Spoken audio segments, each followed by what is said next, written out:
Hi everybody, Tasha here from Lovesme Reborns. So you're looking at Pippi-Air at the moment. Not so great lighting today, or tonight actually, because I'm down in my room, but you're just looking at a couple babies on my bed, not trying to focus in on me or anything. So I'm actually holding the camera or phone camera in my hand. So Pippi-Air is laying on my bed, and she is actually on this beautiful little Afghan, like it's a mini one, it's a square. It's actually my daughter's. Her great grandmother on her dad's side had made this for her. And anyway, so Pippi-Air's laying on this, and then she also has her John Lennon blanket around her. She's got a lot going on here. She's got this adorable little knit hat. It's the kind that the babies get in the hospitals, but that's like hand knit, like, you know, the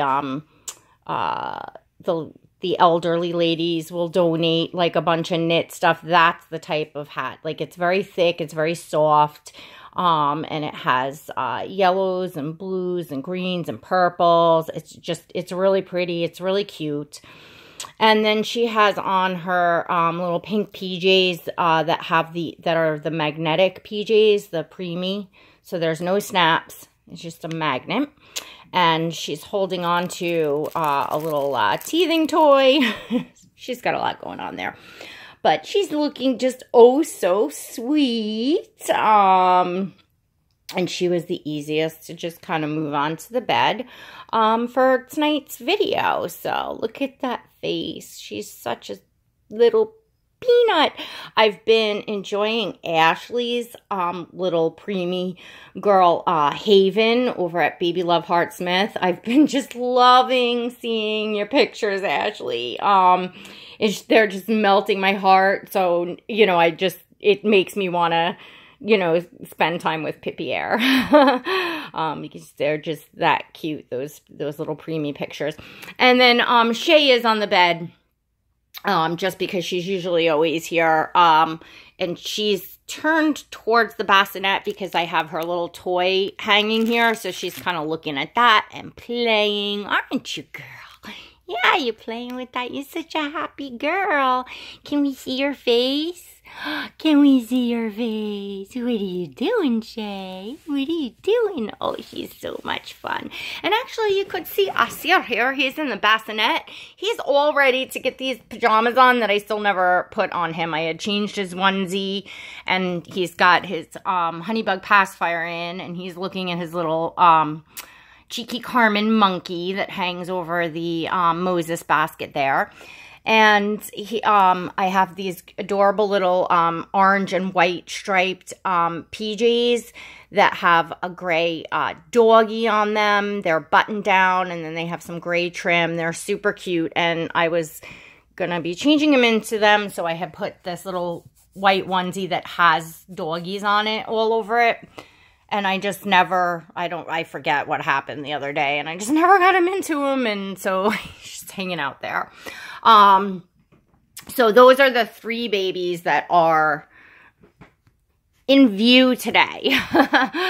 Manisha's still upstairs. There's babies all over the place. So anyway, I came on, I thought that I would, talk, Shannon just did a really great topic that she kind of was hoping that everyone would kind of run with, and Renee did it as well. Shannon, gosh, Shannon. All right, the channels are going to be below. Shannon was at, I think it was Lovesme, some Reborn Babies. Was her original channel, and there was an issue with YouTube.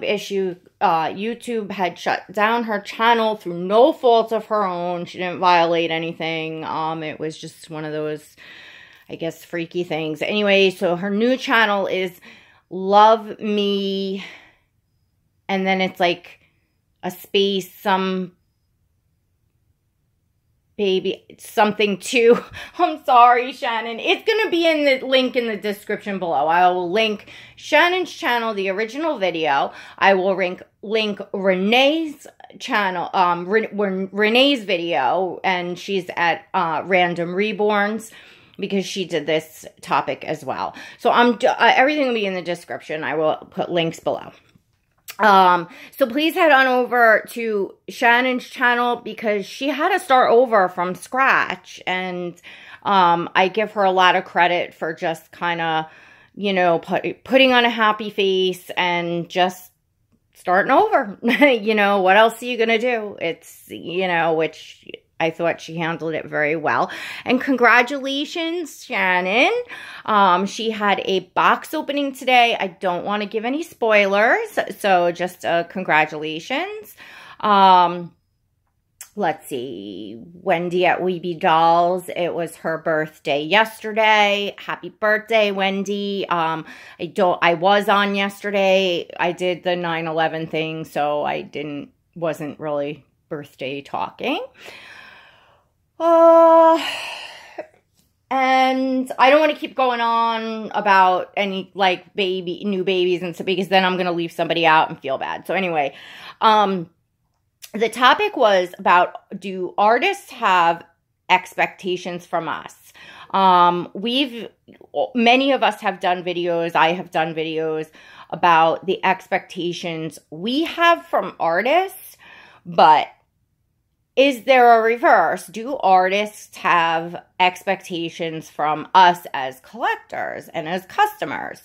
And I've touched on this, like, in bits and pieces, but never together in one video, because, and actually I really haven't, but I've done a lot of videos, like, for the artist. You know, I love, you know, so many of the babies that I have, and the artists that they're from, you know, so dearly, and I fawn over them. So I'm, you know, and I've talked a lot about, like, the things that artists, you know, have to go through, and the time wasters, and, you know, et cetera, et cetera. I've talked about that kind of stuff.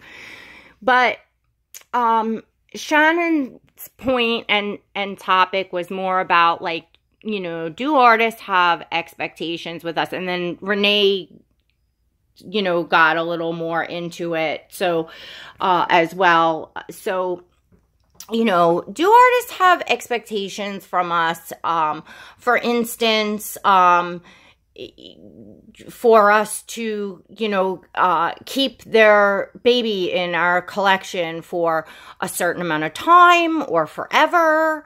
You know, what are their expectations, you know, there? I'm trying to think what else was brought up. I should have, because I watched this a little earlier and then, you know, did things and then came on, so I'm not, like, fresh off watching any of the videos, but we'll start there. It'll come to me.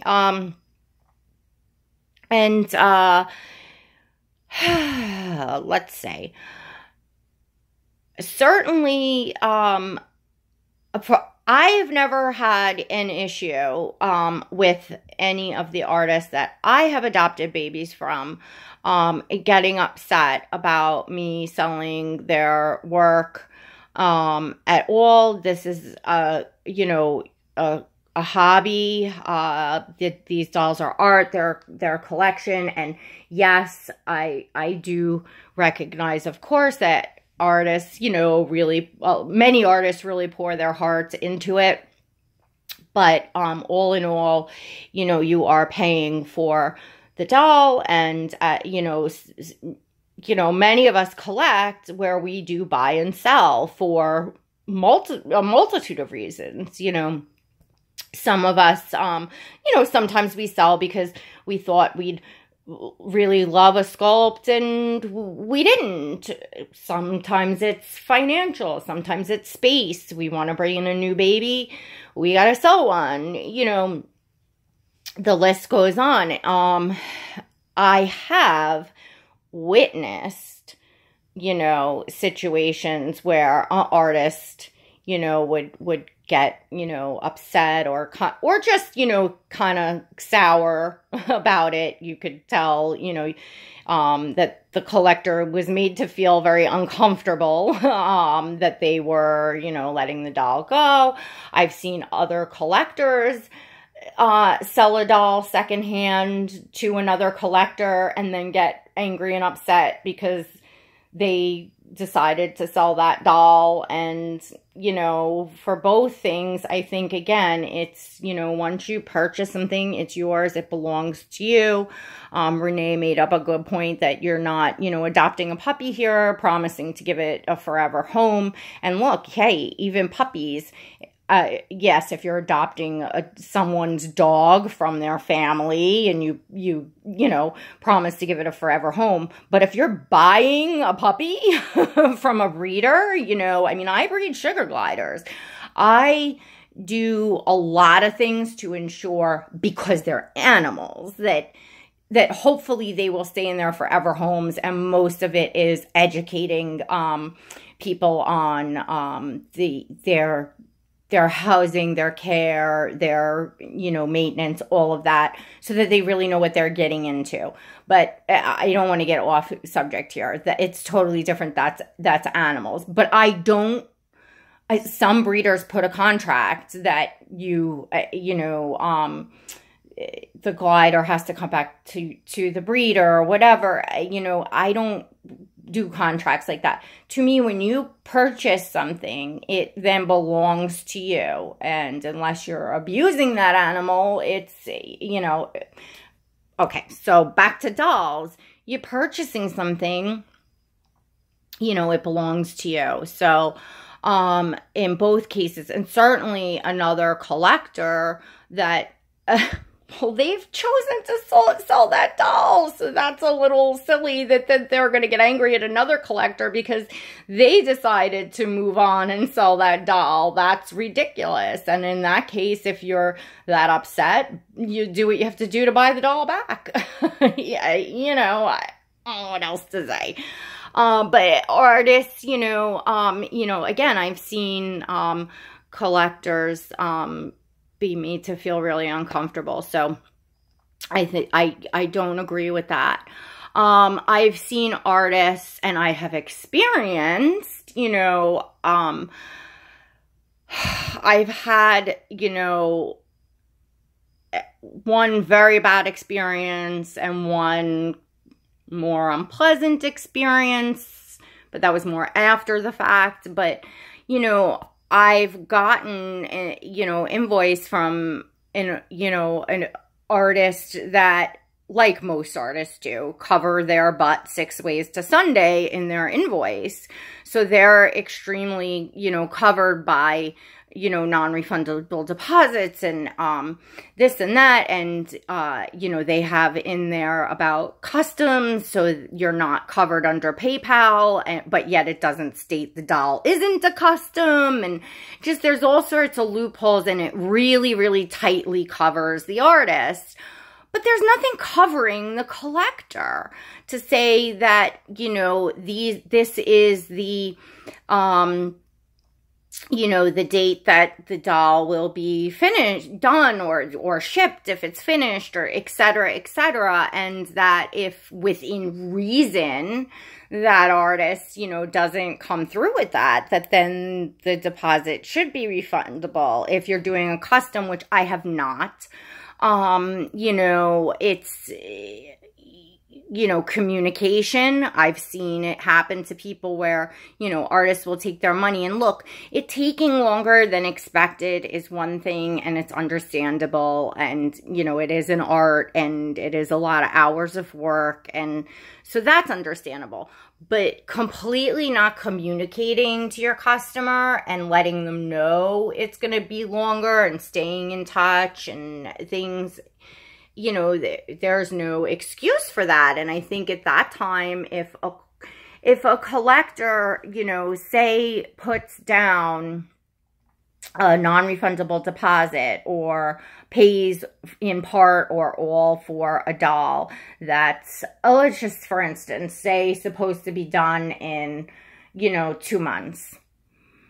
And then here, you know, now their deposit and payments are not refundable.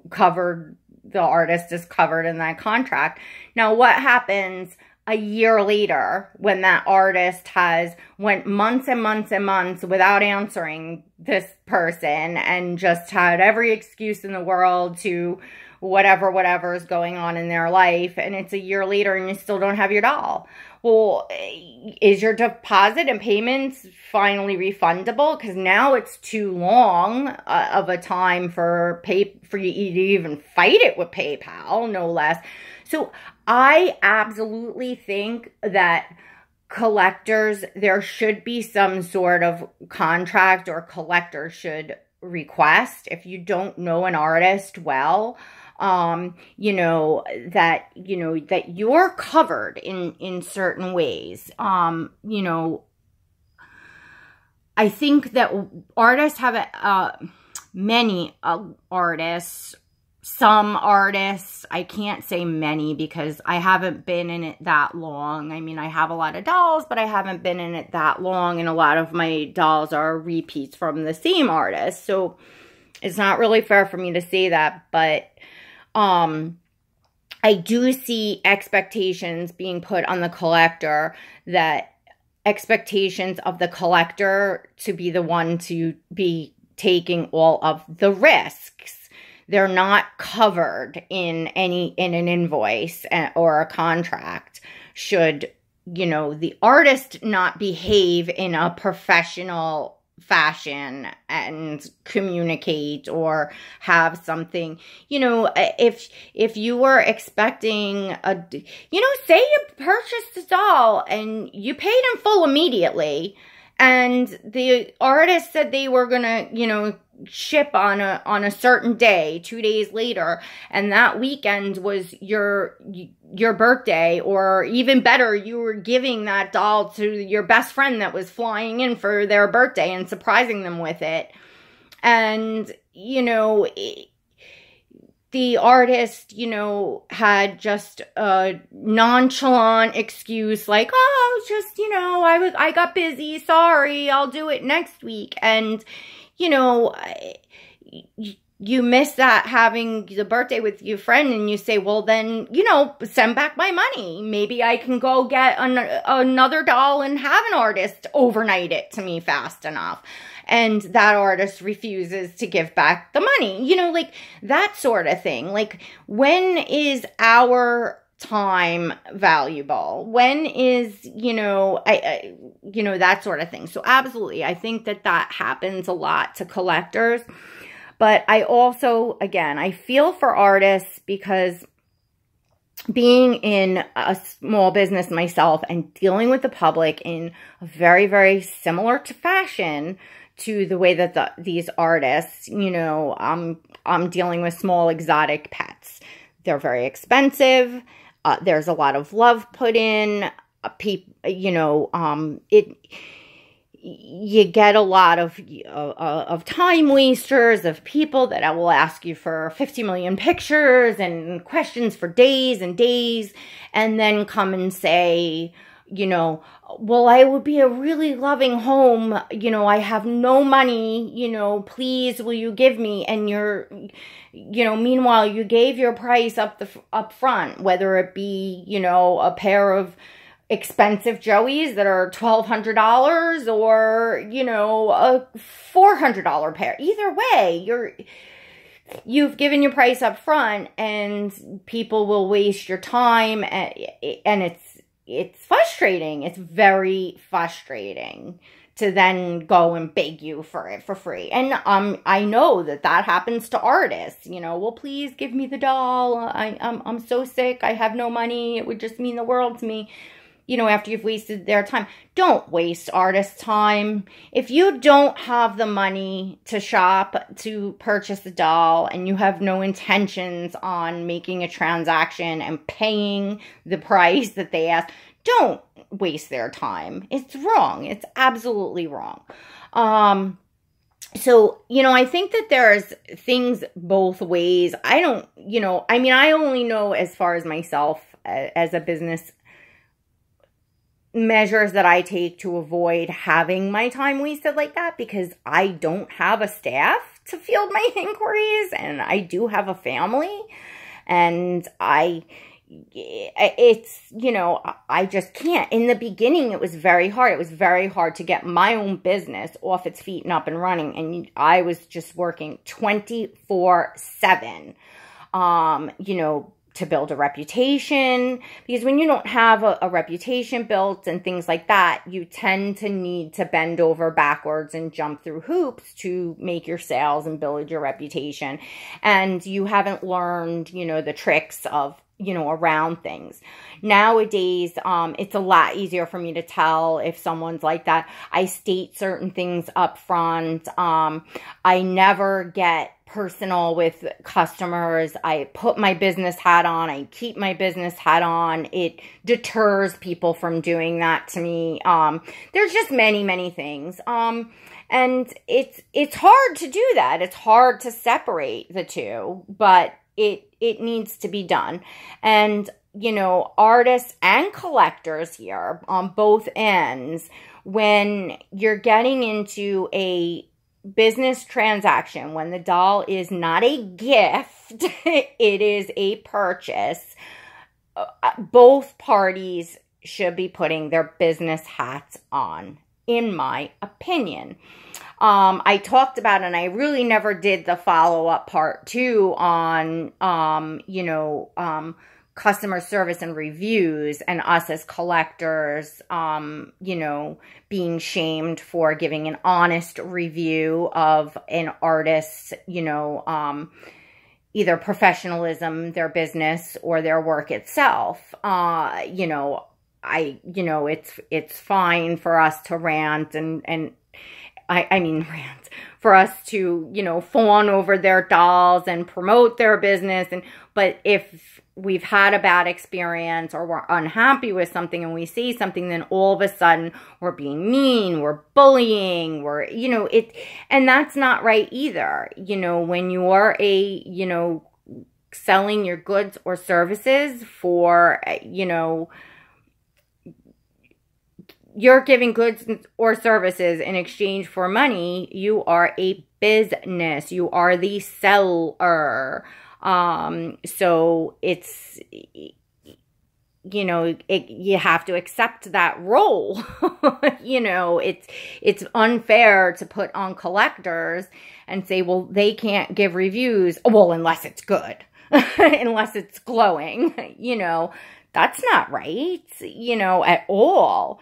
And I think because we have business mixed with pleasure way too much in this hobby, it just turns out that way. And we have a lot of mishaps. You know, you hear a lot of stories on both ends from both artists and collectors of, you know, nightmare of, you know, what customers have put some artists through, and even scammed, and all kinds of stuff you see. And of course, you have collectors that have, you know, went through, you know, all these terrible experiences, often afraid to name the artist.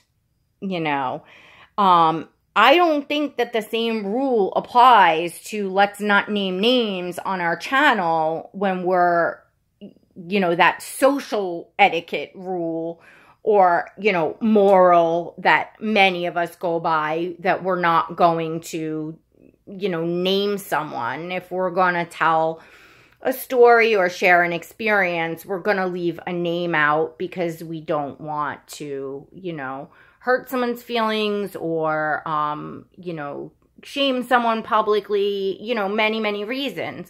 I don't think the same applies when you're reviewing a business. That, you know, the purpose of reviewing the business is to put their name, you know, and I don't think that we should be held, you know, accountable as if we are talking about another YouTuber or another collector or a friend or someone that used to be a friend or an enemy or whatever. It's totally different, but many people here, you know, put it one and the same. It's not. It's not. I kind of went a different twist of, than what Shannon talked about and what Renee talked about. I mean, I touched on some of the things, but I put my own thing to it. Back to really originally what Shannon was saying was that, should you feel bad about selling an artist's work? Is there a specific amount of time where if an artist sees that you keep their doll in your collection for 3 months or 6 months or a year, or you make a certain amount of videos, or you make a big enough deal and then you decide to sell, then it's okay? Is it ever okay? And really it boils down to, and this is why I'm going back to reviews. It helps an artist, if an artist becomes known through reviews that customers are saying, look, this artist, has shamed me or made me feel really, really uncomfortable because I sold their doll after X amount of time or whatever, then you can make an informed decision of, do you want to purchase, from this artist, and that goes across the board for everything. It's about your comfort level and, an agreement between yourself and that artist when you're purchasing from them. So the better you know the artist, the more informed decision you can make on whether you would like to purchase their work or not. Of course, most of us do not set out to buy a baby because we don't think it's going to be a forever baby and, just pass it on. The majority of the time you're buying thinking, oh, I fell in love with this baby. It's a forever baby. And it winds up not to be. But I think that, collectors that collect in the way that I do, I mean, many of my babies are forever, but you all know how I feel about my babies. And I really try hard to get it right because I don't like to have to sell, and I do feel bad, and then I don't like the whole selling thing, and I do that with my business. It's just, this is my hobby. It's my happy place. I don't want to have to do that here. So I really, really try hard to get it right. But sometimes you don't, because I've sold babies from my favorite artist, one of my favorite artists, because that sculpt didn't work. It's not the art, obviously, because I love their work. I have their work, and the quality of the work was no different. It was just, I didn't mesh with that sculpt for whatever the reason, but so I would, again, no one sets out to do that. And sometimes it's a financial thing. Sometimes you don't want to sell a baby, but you just don't have a choice, and that's, either way, I don't think you want to be made to feel bad. Anyway, I'm looking at the time, and of course, I have rambled on forever and ever. I don't know if I got it right on the subject, ladies, but I put my own, twist, version of it. And, I just think, being here that we are a community, awareness is good, talking about things is good, and then communication is good. And I definitely, in my opinion, think that there is a lack of professionalism in the way of, and I mean, there's many artists that are extremely professional and amazing. And so I'm not knocking artists. I'm not knocking collectors. It's just a talk. It's just a talk that you see a lot of it in this hobby of things gone awry, of sales gone awry, of things gone awry between artists and collectors. And I think because it's an emotional hobby, it's an emotional thing. Of course, that's why it's happening. But I think that it shouldn't. I think that, you know, when you're getting down to the nitty gritty of buying and selling, that it should be professional. It should be kept professional, and that both parties should be looking at it as a business transaction, in both ways, and nothing more, nothing less. At the end of the day, that is what it is. You know, they are not living things. Yes, there's a lot of love put into them, and you all know how I feel about my babies, and I'm saying this. Bottom line is business is business. Anyhow, I hope you enjoyed today's chat. I have some exciting news, but I don't have enough time left in this video before I'm going to have to stitch it together. So I'm going to have to come back on and announce my news. And I kind of want to do a little role play thing. So anyway, stay tuned for some news. Of course, you may be able to guess what it's going to be, but there's a little twist to it, and I'm going to have some fun. It's fun with this. So, yeah, stay tuned. Maybe I'll throw you all a bone and make another video and post it tonight, so everybody's not, you know, wondering. All right, everyone. Please don't forget to give this video a thumbs up, and if you're here, please subscribe and hit that notification bell so you never miss a video. And I will have live starting back up very, very soon. Kids are now back to school and getting settled. All right, everyone. Till next time, God bless.